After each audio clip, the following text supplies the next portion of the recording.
Next हम करेंगे amendment of the constitution. ठीक है कि कॉन्स्टिट्यूशन को अमेंडमेंट का मतलब है चेंज करना। ठीक है कि कॉन्स्टिट्यूशन की को चेंज किया जा सकता है या नहीं, अगर किया जा सकता है तो कैसे किया जा सकता है और कौन कर सकता है। ठीक है, ये पढ़ेंगे।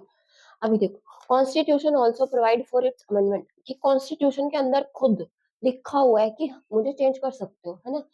Constitution also provide for its amendment in order to adjust with changing time. भाई टाइम जो है वो चेंज हो रहा है, देखो। कॉन्स्टिट्यूएंट असेंबली के मेंबर कितने आगे की सोच रहे थे, है ना, कि उन्हें पता था कि टाइम तो बदलेगा और इसमें चेंज की भी जरूरत पड़ेगी, कि जो हम लिख रहे हैं वो तो फाइनल नहीं होगा ना। ठीक है, आगे टाइम भी चेंज होगा। ठीक है, नीड्स भी चेंज होंगी, चैलेंजेस आएंगे अलग अलग, तो सिचुएशन अलग होगी, उस टाइम के अकॉर्डिंग ही कॉन्स्टिट्यूशन को चेंज किया जाना चाहिए। तो उन्होंने जो चेंज करने का, अमेंडमेंट करने का, ठीक है, वो रखा उसमें। कौन से पार्ट में उन्होंने इसको रखा? पार्ट 20 में रखा, है ना। पार्ट 20 में टोटल हमने पार्ट किए हैं 25। ठीक है, मतलब ओरिजिनल जब कॉन्स्टिट्यूशन आया था उस टाइम तो 22 थे, लेकिन बाद में 25 हो गए। तो उसमें से जो पार्ट 20 है वो अमेंडमेंट ऑफ द कॉन्स्टिट्यूशन की बात करता है। इसमें आर्टिकल है आर्टिकल 368। ठीक है, ये अमेंडमेंट की बात करता है।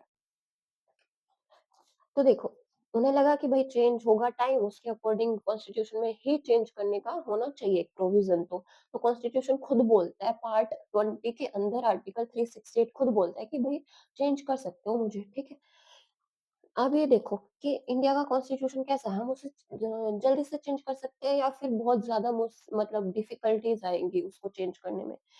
अगर देखो ना, यूएसए का जो कॉन्स्टिट्यूशन है उसे तो चेंज करना बहुत ही ज्यादा डिफिकल्ट है। ठीक है, उसको चेंज करना बहुत डिफिकल्ट है। और अब दूसरी साइड अगर हम देखें, ब्रिटिश का जो कॉन्स्टिट्यूशन है वो बहुत ज्यादा फ्लेक्सिबल है, वो इजी टू चेंज है, उसको कभी भी चेंज कर सकते हैं। ठीक है, लेकिन जो इंडिया का कॉन्स्टिट्यूशन है इन दोनों के बीच में कहीं लाई करता है, कि ना तो ज्यादा डिफिकल्ट है उसे चेंज करना, ना ज्यादा इजी, मतलब इजी है, ठीक है, उसे चेंज करना। अगर ज़रूरत है तो चेंज करो, पर यूँ भी नहीं है कि गवर्नमेंट अपने हिसाब से 5 साल बाद कोई दूसरी गवर्नमेंट आई तो भई मेरे अकॉर्डिंग चलना चाहिए कॉन्स्टिट्यूशन, तो वो चेंज किए जा रही है। ठीक है? तो उस टाइम जो कॉन्स्टिट्यूएंट असेंबली के मेंबर थे उन्होंने ध्यान में रखा कि भई इतना भी फ्लेक्सिबल नहीं होना चाहिए, कि कोई भी गवर्नमेंट आए अपना टर्म को मतलब टर्म पूरा करे एक गवर्नमेंट, उसके बाद दूसरी आए तो अपने अकॉर्डिंग चेंज कर दे, या फिर इतना रिजिड भी नहीं होना चाहिए कि टाइम चेंज हो रहा है और हमें उस कॉन्स्टिट्यूशन को ही चेंज नहीं कर पा रहे हैं। ठीक है? तो इंडियन कॉन्स्टिट्यूशन बीच में आता है, ना तो बहुत ज्यादा इजी है उसे चेंज करना, ना बहुत ज्यादा डिफिकल्ट है। वो दिखेंगे कैसे आगे। ठीक है, देखो, आर्टिकल 360 ऑफ पार्ट 20 बात कर रहा है अमेंडमेंट की। ठीक है, आर्टिकल कौन सा है? 368 deals with the parliament power to change it. देखो, पावर किसको दे रहा है? पार्लियामेंट को दे रहा है। यहाँ पे स्टेट लेजिस्लेटिव में आप बिल ही नहीं ला सकते हो चेंज करने का। ठीक है, जैसे कि यूएसए है, वहां पे स्टेट भी जो है, स्टेट फेडरेशन ऑफ स्टेट बोलते हैं ना यूएसए को, वहां पे स्टेट के पास भी इक्वल पावर है जितनी की सेंटर में है। तो स्टेट में भी जो है अमेंडमेंट का बिल आ सकता है, लेकिन इंडिया में ऐसा नहीं है। इंडिया में सिर्फ पार्लियामेंट, चाहे लोकसभा हो या राज्यसभा, किसी में भी आ सकता है, लेकिन आएगा पार्लियामेंट में ही। कोई स्टेट लेजिस्लेटिव असेंबली में चेंज का, अमेंडमेंट का बिल नहीं ला सकते हो आप। ठीक है, और यहाँ पे चेंज का मतलब क्या है? या तो हम कॉन्स्टिट्यूशन में कुछ ऐड कर रहे हैं, या उसको मतलब कि चेंज कर रहे हैं, कुछ पहले कुछ और बोल रही थी अभी कुछ और बोल रहा है उसका प्रोविजन, रिपील खत्म कर रहे हैं। ठीक है, या तो कुछ ऐड करना, या फिर उसको चेंज करना, या फिर उसको खत्म ही करना, ये सब चेंज के अंदर आता है। पार्ट 20 में लिखा हुआ है आर्टिकल 368 में। किसके पास पावर है? पार्लियामेंट के पास, ना कि स्टेट लेजिस्लेटिव के पास। But parliament can not change. और हाँ, अब देखो, ये तो बोल दिया कि पार्लियामेंट चेंज कर सकते हैं कॉन्स्टिट्यूशन को, बट 1973 में केशवानंद भारती केस आता है। वहाँ के जो जजेस हैं उन्होंने थोड़ा माइंड यूज किया और बोला भाई ऐसे तो पार्लियामेंट कुछ भी चेंज कर देगी। तो उन्होंने एक कॉन्सेप्ट लेके आए, वो basic structure of the constitution, कि basic structure of the constitution, जो कॉन्स्टिट्यूशन की मेन मेन फीचर है ना, जो इंडिया की डेमोक्रेसी को बना के रख रही है, उन सिटीजन्स को अपना राइट दे रही है, भाई आप इसको चेंज नहीं कर सकते, बाकी किसी को चेंज करना है तो कर लो। ठीक है, Parliament cannot change or amend those provisions which form basic structure of the constitution. अब basic structure of constitution में डिफाइन नहीं है, ना ही कोर्ट इसको डिफाइन करता है। ये टाइम टू टाइम अगर लगता है कि ये किसी एक प्रोविजन की बात हो रही है, फीचर की बात हो रही है कॉन्स्टिट्यूशन की, अगर कोर्ट को लगता है कि ये बेसिक स्ट्रक्चर फॉर्म कर रहा है कॉन्स्टिट्यूशन का, तो उसे इसमें ऐड कर लेंगे, वरना नहीं, ठीक है? तो इसकी कोई डेफिनेशन नहीं है। कब आया था basic structure? 1973 Kesavananda Bharati case में, ठीक है? पार्ट 20 आर्टिकल 368 किसके पास पावर है? पार्लियामेंट के पास। इंडिया का जो कॉन्स्टिट्यूशन है उसे चेंज करना ना तो ज़्यादा ईज़ी है, ना ज़्यादा डिफिकल्ट है, ठीक है? अब देखो कि अमेंडमेंट की बात तो कर भी सकते हैं इंडिया के कॉन्स्टिट्यूशन को अमेंड, क्योंकि भाई पार्ट 20 में आर्टिकल 368 खुद बोल रहा है कर लो चेंज। अब चेंज होगा कैसे? ठीक है? अब देखो, सबसे पहले क्या होगा, जो पार्लियामेंट में या तो लोकसभा में या राज्यसभा में, ये इन दोनों में से कोई भी बिल लेके आ सकता है, इनिशिएट कर सकता है इस अमेंडमेंट को, ठीक है? But not in state legislative assembly, but किसी भी स्टेट लेजिस्लेचर में ऐसा नहीं होगा, वो सिर्फ पार्लियामेंट के पास ही पावर है। चाहे तो वो लोकसभा में भी आ सकता है, राज्यसभा में। अब याद ध्यान रखना, हमें पता है कि लोकसभा ज्यादा पावरफुल होती है ना? लोकसभा के पास ज्यादा पावर है एज कंपैरिजन टू राज्यसभा। तो ये स्टेटमेंट भी बन सकते हैं कि जो अमेंडमेंट का मतलब इनिशिएट कर सकता है वो सिर्फ मतलब लोकसभा कर सकती है, ऐसा नहीं है। जो बिल है वो या तो लोकसभा में भी आ सकता है, राज्यसभा में भी आ सकता है, इक्वल पावर है दोनों के पास इस अमेंडमेंट को लेके, तो ठीक है? ये पार्लियामेंट में इनिशिएट हो सकता है। एंड सेकंड, इसके बाद अगर चलो आ गया, मान लो लोकसभा में आ गया, ठीक है? उसके बाद क्या होगा, बिल कैन बी, अच्छा, कौन-कौन इंट्रोड्यूस कर सकता है? जैसे लोकसभा में आ रहा है तो वहाँ पे मिनिस्टर होंगे, वो भी इंट्रोड्यूस कर सकते हैं, प्राइवेट मेंबर होंगे, वो भी इंट्रोड्यूस कर सकते हैं। यहाँ पे भी कैचिंग पॉइंट है कि सिर्फ मिनिस्टर ही लेके आएँगे क्या? ठीक है, वो स्टेटमेंट दे देंगे कि सिर्फ मिनिस्टर ही अमेंडमेंट बिल लेके आ सकते हैं। नहीं भई, गलत है, क्योंकि प्राइवेट मेंबर भी लेके आ सकते हैं और मिनिस्टर भी लेके आ सकते हैं। ठीक है? और देखो, यहाँ पे प्रेसिडेंट की प्रियर परमिशन की जरूरत नहीं है। जैसे कि मनी बिल लाना हो तो प्रेसिडेंट से हमें पहले प्रियर परमिशन लेनी पड़ती है, ठीक है? ऐसे ही हमने जब आर्टिकल 3 किया था, उसमें अगर कुछ चेंज करना है स्टेट वगैरह की बाउंड्री वगैरह में, तो हमें प्रेसिडेंट से प्रियर परमिशन लेनी पड़ती है, हमने किया था, ठीक है? जब वो यूनियन किया था। तो यहाँ पे ऐसा नहीं है, अमेंडमेंट के लिए आपको प्रेसिडेंट की प्रियर परमिशन नहीं चाहिए। It does not require prior permission of the president, ठीक है? और दोनों ही मिनिस्टर भी लेके आ सकता है, प्राइवेट मेंबर भी किसी भी हाउस में आ सकती है, ठीक है? बट किसी स्टेट लेजिस्लेचर में नहीं ला सकते हो आप अमेंडमेंट का बिल। अब देखो उसके बाद, bill must be passed in each house by special majority, कि ईच हाउस में, चाहे वो बेशक इंट्रोड्यूस लोकसभा में हो रहा है, बेशक इंट्रोड्यूस राज्यसभा में हो रहा है, लेकिन जिस पे इंट्रोड्यूस हो रहा है उससे पास होने के बाद दूसरे हाउस में जाएगा, दोनों से स्पेशल मेजोरिटी के साथ पास होना चाहिए। अब यहाँ पे दो टाइप की मेजोरिटी पढ़ोगे आप, ठीक है? स्पेशल मेजोरिटी होती है, एक सिंपल मेजोरिटी होती है।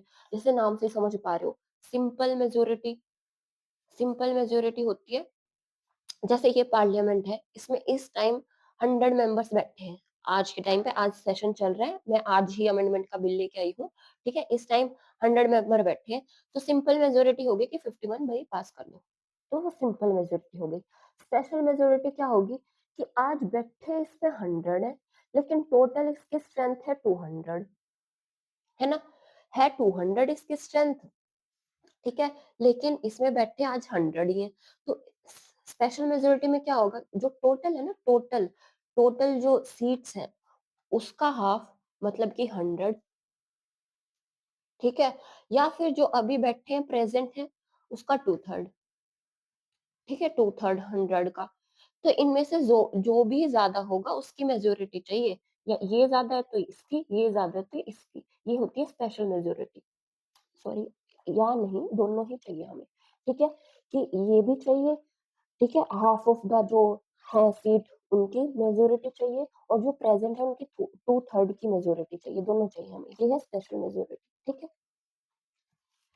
Each house must pass the bill separately, कि हर एक हाउस, लोकसभा हो या राज्यसभा हो, वो सेपरेटली इस बिल को पास करेगा। अगर उनके बीच में सहमति नहीं बन पा रही है, डिसएग्रीमेंट है, तो यहाँ पे ज्वाइंट सिटिंग का कोई प्रोविजन नहीं है, ठीक है? ज्वाइंट सिटिंग का प्रोविजन, जब ज्वाइंट सिटिंग पढ़ोगे ना आर्टिकल 108 के अंदर, तो वहाँ पे आप दो केस में ही ज्वाइंट सिटिंग बिठा सकते हैं। प्रेसिडेंट कौन बैठाएगा? प्रेसिडेंट बैठाता है 108 आर्टिकल के अंदर, लेकिन अमेंडमेंट के लिए आप नहीं बैठा सकते ज्वाइंट सिटिंग, ठीक है?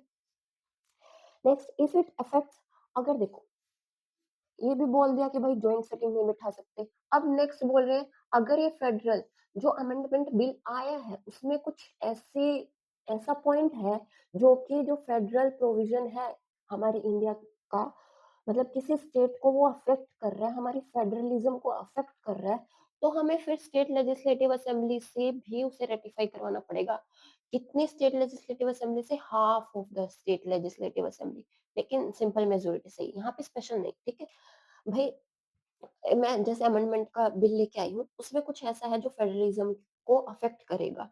तो मैं जैसे 28 स्टेट्स हैं, ठीक है? 28 में से अगर 14 की मेजॉरिटी ले लूँ, सिंपल मेजॉरिटी, उनके स्टेट लेजिस्लेटिव असेंबली में जाके सिंपल मेजॉरिटी मुझे मिल रही है 14 स्टेट्स की, तो ही मैं पास करवा सकती हूँ, ठीक है? तो मैं ठीक है इनकी मुझे मिल रही है। लेकिन जो 14 रह गई, अब वो माने ना माने कोई फ़र्क नहीं पड़ता, बस मुझे हाफ का चाहिए, ठीक है? वो भी सिंपल मेजॉरिटी चाहिए, हाफ का। मुझे 14 से मतलब है, बाकी 14 जो कुछ सोचे, ठीक है? ये हो गया कि हाँ, रेटिफाई होना चाहिए half of the state legislative assembly अगर वो फेडरल प्रोविजन को अफेक्ट कर रही है, बिल। ये हो गया। नेक्स्ट, पास्ट कर दिया दोनों हाउसेज ने, ठीक है? लोकसभा ने, राज्यसभा ने, और अगर फेडरल प्रोविजन था तो हमने स्टेट लेजिस्लेटिव असेंबली हाफ से रेटिफाई करवा लिया। तो उस बिल को प्रेसिडेंट के पास भेजा जाता है। भई लोकसभा ने भी पास कर दिया, राज्यसभा ने भी पास कर दिया। अगर फेडरल उसमें फीचर है उसको अफेक्ट कर रहा है, ठीक है, फेडरलिज्म को, तो हमने half of the state legislative assembly से भी पास रेटिफाई करवा लिया। तो वो प्रेसिडेंट के पास जाएगा, ठीक है? अब प्रेसिडेंट मस्ट गिव, अब देखो प्रेसिडेंट के पास जब भी कोई बिल जाता है ना, तो 3 ऑप्शन होते हैं, या तो वो विथहोल्ड कर ले, कोई जवाब ही ना दे कि मैं मना कर रहा हूँ, है ना? एक तो होता है कि कोई जवाब ही ना दे, दूसरा मना कर दे, तीसरा पास कर दे, और एक और होता है कि मैं इसको रिकंसिडर करने के लिए पार्लियामेंट के पास वापस भेज रहा हूँ, है ना?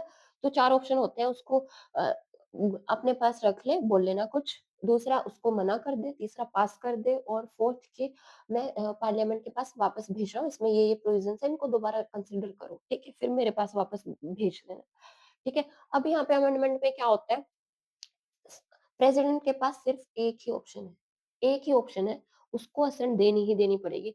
ना तो वो विथहोल्ड कर सकता है, ना ही बिल को रिटर्न कर सकता है पार्लियामेंट को, कि आप इसको रिकंसिडर करो, नहीं कर सकता। उसे अपनी असेंट देनी ही होगी, ठीक है? तो मतलब ये समझो कि अगर अमेंडमेंट का बिल लोकसभा में, राज्यसभा में पास हो जाता है, और अगर फेडरलिज्म को अफेक्ट करने वाली फीचर है, तो हमने half of the state legislative assembly से रेटिफाई करवा लिया, तो पास समझो, क्योंकि प्रेसिडेंट की तो सिर्फ साइन चाहिए वहां पे, आप और वो उसे करने ही पड़ेंगे, ठीक है? कोई ऑप्शन नहीं है उसके पास दूसरा, उनके पास दूसरा, ठीक है? After president assent the bill becomes an act. अब प्रेसिडेंट ने साइन कर दिए, क्या रह गया? और कुछ भी तो नहीं, हो गया सब काम, ठीक है? तो बिल जो है वो एक्ट बन जाएगा। क्या प्रोसीजर है? देखो, किसी में भी लोकसभा और राज्यसभा किसी भी हाउस में आ सकते हैं, लेकिन पार्लियामेंट ही यही दोनों इनिशिएट कर सकते हैं, स्टेट लेजिस्लेटिव में नहीं आ सकता, जबकि यूएसए में आ सकता है। इंडिया, हम इंडिया की बात कर रहे हैं, इंडिया में नहीं आ सकता स्टेट लेजिस्लेटिव में, ठीक है? सिर्फ पार्लियामेंट में ही आ सकता है, किसी भी हाउस में, लोकसभा में, राज्यसभा में। मिनिस्टर भी लेके आ सकता है, प्राइवेट मेंबर भी लेके आ सकता है, ठीक है? एंड इसे प्रेसिडेंट की प्रियर परमिशन की जरूरत नहीं है। जैसे मनी बिल को लाने के लिए है, ऐसे अमेंडमेंट के लिए जरूरत नहीं है प्रेसिडेंट की प्रियर परमिशन की। नेक्स्ट, देखो स्पेशल मेजोरिटी से पास होगा दोनों ही, लोकसभा में भी, राज्यसभा में भी। स्पेशल मेजोरिटी मतलब जितने टोटल मेंबर है उनकी हाफ की मेजोरिटी चाहिए, और साथ में जितने प्रेजेंट है उनकी 2/3 मेजोरिटी चाहिए, ठीक है? इसकी जॉइंट सिटिंग अगर लोकसभा और राज्यसभा दोनों ही किसी बात पे एग्री नहीं कर रहे हैं, तो जॉइंट सिटिंग की कोई कोई भी प्रावधान नहीं है, ठीक है? इन्हें मानना ही पड़ेगा। इफ इट अफेक्ट्स, अगर फेडरलिज्म फीचर को अफेक्ट कर रहा है, तो उसे half of the state legislative assembly से रेटिफाई करवा लो, सिंपल मेजोरिटी से ही, ठीक है?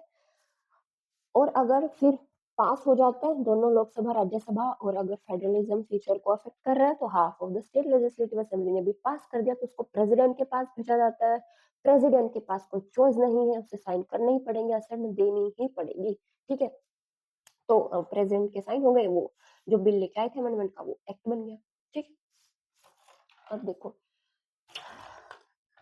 हो गया इसका प्रोसीजर, है ना? अब देखो टाइप्स ऑफ अमेंडमेंट। अमेंडमेंट क्या क्या था, कौन सा पार्ट था? पार्ट 20, आर्टिकल 368, है ना? प्रोसीजर हमने पढ़ लिया, ठीक है? अभी देखो टाइप्स ऑफ अमेंडमेंट कि कितने प्रकार की अमेंडमेंट हो सकती है। देखो, एक तो अमेंडमेंट सिर्फ ज़रूरी नहीं है कि इसी आर्टिकल के अंदर हो, ठीक है? आर्टिकल 368 के अंदर अमेंडमेंट हो रही है तो उसके लिए वो सब जो प्रोसीजर था वो फॉलो करने की ज़रूरत है। लेकिन कुछ अमेंडमेंट, कुछ ऐसे चेंजेस भी हैं जिसके लिए आर्टिकल 368 में चेंज करने की ज़रूरत नहीं है, ठीक है? तो देखो, 3 तरह के हम अमेंडमेंट के टाइप हैं। अमेंडमेंट के 3 तरह के टाइप हैं कि कैसे-कैसे हो सकता है। एक तो भई सिंपल मेजॉरिटी से पार्लियामेंट, ये वाला तो 368 के अंदर आता ही नहीं है, ठीक है? कि हम पार्लियामेंट की सिंपल मेजॉरिटी से कुछ पास करवा रहे हो, ठीक है? कुछ अमेंडमेंट करवा रहे हो, कुछ चेंज करवा रहे हो, पार्लियामेंट की सिंपल मेजॉरिटी से हो जाएगा, उसके लिए बिल लाने की ज़रूरत नहीं है। स्पेशल मेजॉरिटी वाले, पार्लियामेंट की स्पेशल मेजॉरिटी चाहिए, कुछ ऐसे केसेज़ हैं जिनमें हमें पार्लियामेंट की स्पेशल मेजॉरिटी चाहिए, ठीक है? अब अगर फेडरलिज्म है, तो वहाँ पे ratification of the half of the state legislature और जो पार्लियामेंट है उसकी स्पेशल मेजॉरिटी।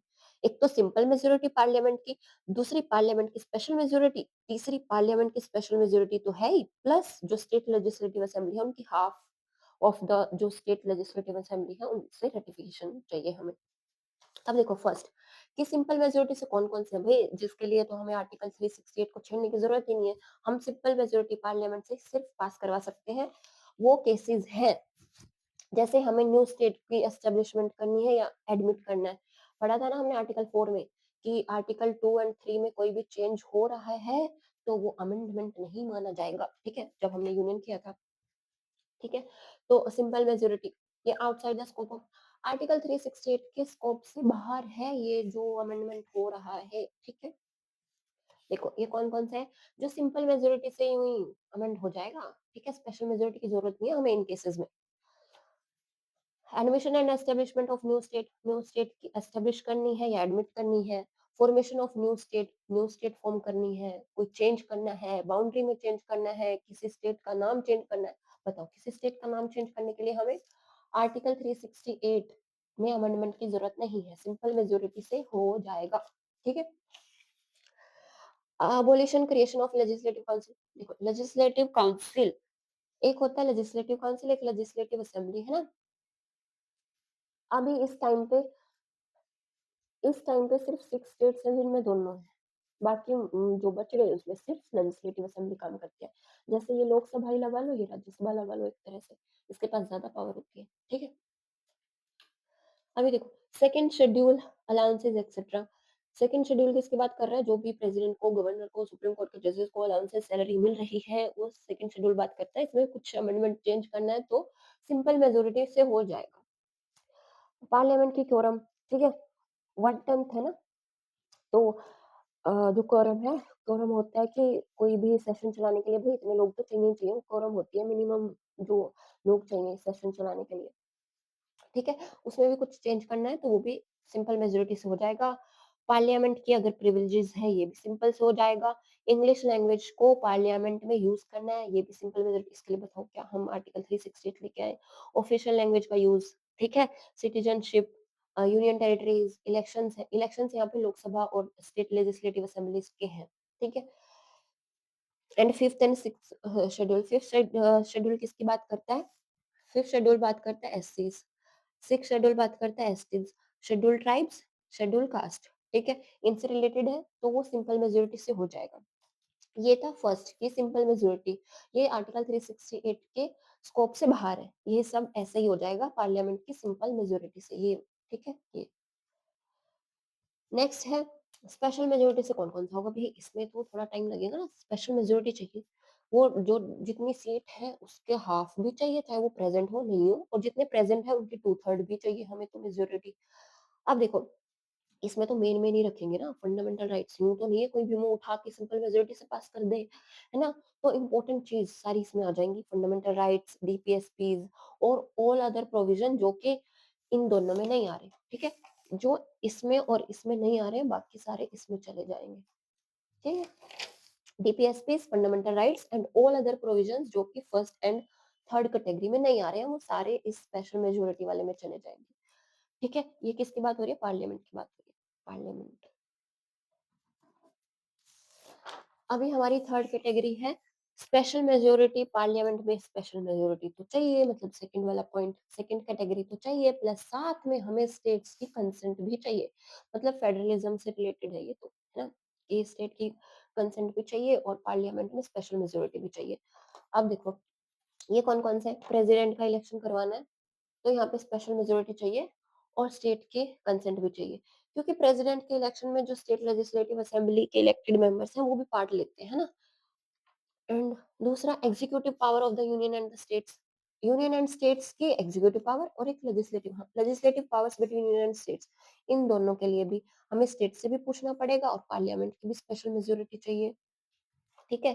जीएसटी काउंसिल की बात हो रही है, इसमें तो स्टेट के पास ही ज़्यादा पावर रहती है जीएसटी काउंसिल में तो, है ना? ये तो बहुत बड़ा एग्जांपल है फेडरलिज्म का।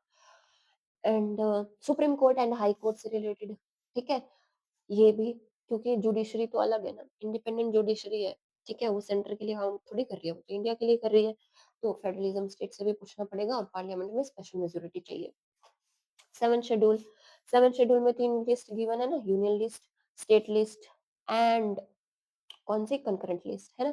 तो इन लिस्ट में अगर कुछ चेंज करना पड़ रहा है तो हमें स्पेशल मेजॉरिटी चाहिए पार्लियामेंट में, प्लस स्टेट से कंसेंट चाहिए। Representation of state in parliament, parliament में स्टेट की रिप्रेजेंटेशन की बात हो रही है तो वहां पे भी हमें ये चाहिए दोनों की, ठीक है? एंड आर्टिकल 368 इटसेल्फ, खुद जो ये पूरा हम गाथा कहानी पढ़ के आए हैं उसमें भी कुछ चेंज करना है तो हमें उसमें भी आर्टिकल 368 में भी कुछ चेंज है, अमेंडमेंट वाला पॉइंट, ठीक है? कि power of parliament to amend the constitution, जो पार्लियामेंट के पास पावर है ना कॉन्स्टिट्यूशन को अमेंड करने की, आर्टिकल 368 पार्ट 20, इसमें भी कुछ अगर चेंज करना है, कुछ अमेंड करना है तो कहाँ हमें पार्लियामेंट की स्पेशल मेजोरिटी भी चाहिए और स्टेट से कंसेंट भी चाहिए, है ना? ठीक है? ये वाले केस थे जहाँ पे ये दोनों चाहिए हमें। हो गया ये अमेंडमेंट? अच्छा ये बताओ, अमेंडमेंट कौन-सा पार्ट है? ये तो लिखा ही हुआ पार्ट 20, आर्टिकल कौन-सा? 368, ठीक है?